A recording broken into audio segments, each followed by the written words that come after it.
Γεια σας φίλοι και φίλες του YouTube. Τι παραγαμώ τώρα, μαλάκα. Δεν νομίζω να βλέπουν κορίτσια. Οπότε φίλοι και φίλοι. Καλά το πήγε. Εκείνα ρε. Όχι. Πες να αποσνίγεις. Ο Γιάννης έχει πάθει εγκεφαλικό με αυτό. Είναι τρελαμένος. Όχι, γαμάτο. Σόφα. Βλάκα χόντρες. Σόφα. Βλαμμένοι Ο χόντρες. Πατρός πέρασε την πίστα αντιθέτως προς σένα. Θα βρει μια ώρα με σπαθιά. Μιλήστε. Αυτό θέλεις, ναι, που καφώνει στους άλλους με σπαθιά. Έχει τέτοια το παιχνίδι. Άμπα, δεν το έχουν παρατηρήσει.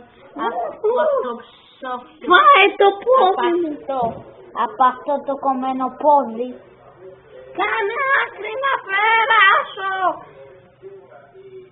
Όχι. Σόφα. Τελικά μου άκουσε. Κάνω κάτι. Μια τελείως κοινή για μωράκια. Παπούντι, να τη. Κομμένα μέρη του στόματος. Όπα, περνάει, θα δείτε μια παράξενη στιγμή που το... Να το πιάσω στο πλάνο.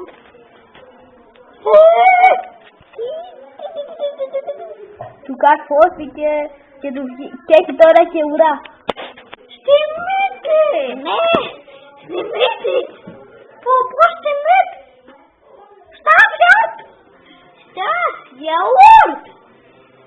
Θα πάρετε μια κοτσέα που θα τελειώσει. Γιατί και ο Σκρίκ να δεν έχει ποτέ ιδέα από τι θα τελειώσει.